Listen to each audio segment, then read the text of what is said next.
Election commission 2002 జాబితాకు సంబంధించినటువంటి వివరాలతో పాటు అన్ని వివరాలు కూడా నమోదు చేయడానికి ఒక యాప్ను మనకు ప్రవేశపెట్టడం జరిగింది. ఈసీఐ నెట్ అనేటువంటి యాప్లో ఇప్పుడు చూడండి, మీరు మొత్తం మీద అన్ని వివరాలు కూడా ఇందులో ఉంటాయి. 2002 ఓటర్ జాబితాకు సంబంధించిన వివరాలు ఏ విధంగా డౌన్లోడ్ చేసుకోవాలో ఒక్కసారి చూద్దాం మనం. ఇప్పుడు ఇక్కడ లాస్ట్ ఎస్ఐఆర్ అంటే 2002 ఎస్ఐఆర్కి సంబంధించినటువంటి డాటా అనేది మనం ఇప్పుడు ఓపెన్ చేయడం జరిగింది. అందులో ఇక్కడ కింద నుండి 2002 జాబితాలో ఉన్న డిస్టిక్ నేను మెన్షన్ చేయడం జరిగింది. ఒక డిస్టిక్, తర్వాత దానికి సంబంధించిన జిల్లా, కాన్స్టిట్యున్సీ కూడా నేను ఇక్కడ ఎంటర్ చేయడం జరిగింది. బూతు, విలేజ్ ఎంటర్ చేసిన తర్వాత మొత్తం మీద చూడండి, ఇప్పుడు 2002 ఓటర్ జాబితా పూర్తిగా మనకు ఇక్కడ రావడం జరిగింది.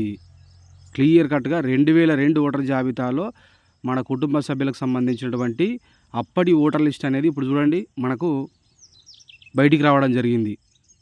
దీన్నే మనము ఇప్పుడు మనము బిఎల్ఓలు ఇంటికి వచ్చినప్పుడు ఎన్యుమరేషన్ ఫామ్లో ఈ డాటా అనేది మనము ఫిల్ చేయాల్సి ఉంటుంది. కాబట్టి ఇది అత్యంత ముఖ్యమైన ప్రక్రియ. కాబట్టి ఇట్లా ఈ యాప్లో ఈసీఐ నెట్ అనేటువంటి యాప్లో చూడండి 2002 ఓటర్ జాబితా, అప్పటి 24 ఏళ్ల క్రితం జరిగినటువంటి ఓటర్ జాబితాని ఇప్పుడు నేను ఇక్కడ ఈ యాప్లో తీయడం జరిగింది.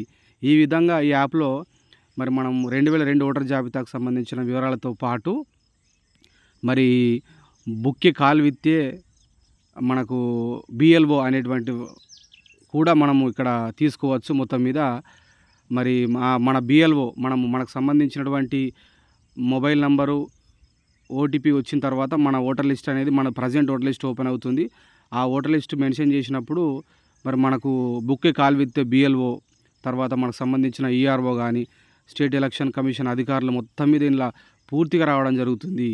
ఇందులో ప్రధానమైంది 2002 ఓటర్ జాబితాకు సంబంధించిన వివరాలు అనేది ఇప్పుడు నేను చూపిస్తూ ఉన్నా. కాబట్టి ఈ విధంగా డౌన్లోడ్ చేసుకోండి. ప్రతి డాటా కూడా ఇందులో ఉంది. మనకు సంబంధించిన ఎన్యుమరేషన్ ఫామ్ డౌన్లోడ్ చేసుకోవడం కావచ్చు, ఎన్యుమరేషన్ ఫామ్ను మనం ఆన్లైన్లో ఫిలప్ చేయడం కావచ్చు, మన బిఎల్ఓ ఎవరో తెలుసుకోవడం కావచ్చు, కంప్లైంట్స్ కావచ్చు, ప్రజెంట్ ఓటర్ లిస్ట్ కావచ్చు, ప్రతి ఒక్కటి కూడా మనము ఈ యాప్లో తీసుకోవచ్చు.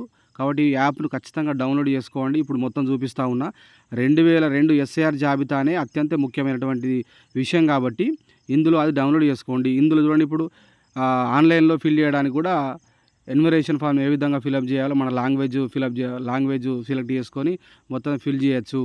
తర్వాత బుక్కి కాల్విత్తే బిఎల్ఓ అన్నప్పుడు కూడా ఇక్కడ సబ్మిట్ చేసినప్పుడు ఇక్కడ మనకు నా ఓటర్ లిస్ట్ మొత్తం కూడా రావడం జరిగింది. ఇది నాకు సంబంధించిన ఓటర్ లిస్ట్ డాటా. అందులో మన బిఎల్ఓను కూడా మనం క్లియర్గా తెలుసుకోవచ్చు. ఈ విధంగా మన ఓటర్ లిస్ట్ మనం తీసుకోవచ్చు ప్రజెంట్ది. తర్వాత మన బిఎల్ఓ గారు ఎవరో కూడా మనం క్లియర్గా తెలుసుకోవచ్చు. కాబట్టి అత్యంత ముఖ్యమైనటువంటి విషయం ఏంటంటే ఈ యాప్ను మీరు ప్రతి ఒక్కరు కూడా ఇన్స్టాల్ చేసుకోండి. ఇందులో కంప్లైంట్ చేయవచ్చు, టోల్ ఫ్రీ 1950 నంబర్ ఉంటుంది. ఇవన్నీ కూడా మనం క్లియర్ కట్గా తెలుసుకోవచ్చు. ఇక్కడ చూడండి, మా బిఎల్ఓ గారి డాటా రావడం జరిగింది. అంటే మనకు 1000 మందికి ఒక బిఎల్ఓ ఉంటారు కాబట్టి మన ఓటర్ కార్డు రిజిస్ట్రేషన్ ఇందులో ప్రజెంట్ ఓటర్ కార్డు రిజిస్ట్రేషన్ చేసుకుంటే మా బిఎల్ఓ నంబర్ కూడా ఇందులో రావడం జరిగింది. తర్వాత ఈఆర్ఓ నంబర్ కానీ, తర్వాత ఎలక్షన్ కమిషన్ నంబర్ కానీ, ఇవన్నీ కూడా ఇందులో క్లియర్ కట్గా ఉంటాయి. కాబట్టి ప్రతి ఒక్కరు కూడా ఇట్లా మన ప్రజెంట్ ఓటర్ జాబితాను మన ఎన్రోల్ చేసుకుంటే ఇక్కడ మా ఈఆర్ఓ నంబర్ కూడా ఇక్కడ డాటా కూడా రావడం జరిగింది. తర్వాత డిఈఓ నంబర్, ఇక్కడ నో యువర్ డిఈఓ, ఇట్లా డిఓ గారి నంబర్ కూడా రావడం జరిగింది. తర్వాత సిఓ సుదర్శన్ రెడ్డి గారి నంబర్ ఇక్కడ డాటా కూడా రావడం జరిగింది. కాబట్టి ఈ యాప్ అన్నిటికీ చాలా ముఖ్యమైంది. ముఖ్యంగా 2002 ఓటర్ జాబితాను మనం తీసుకోవచ్చు. దాని తర్వాత ప్రజెంట్ డాటా తీసుకోవచ్చు, కంప్లైంట్ చేసుకోవచ్చు. మన బిఎల్ఓ నంబర్ ఉంటుంది, వాళ్ళకి ఫోన్ చేయవచ్చు, కంప్లైంట్ చేయవచ్చు. ఫామ్ ఎట్లా ఆన్లైన్లో ఎన్యుమరేషన్ ఫిల్ చేయడం, ఇట్లా ప్రతి ఒక్కటి కూడా మనకి ఇందులో ఉంటుంది. నా డాటా నేను ఇక్కడ నా ఓటర్ కార్డు డౌన్లోడ్ చేసుకోవడం జరిగింది. ఈ విధంగా ఈ యాప్ను ప్రతి ఒక్కరు ఇన్స్టాల్ చేసుకోండి. మీకు ఈజీగా 2002 ఓటర్ జాబితా మొత్తాన్ని మీరు తీసుకోవడానికి అవకాశం ఉంటుంది. తీసుకొని బిఎల్ఓ ఇచ్చేటువంటి ఎన్యుమరేషన్ ఫామ్ను ఫిలప్ చేసుకోవచ్చు. కాబట్టి తప్పకుండా ఈ వీడియో అందరికీ షేర్ చేయండి.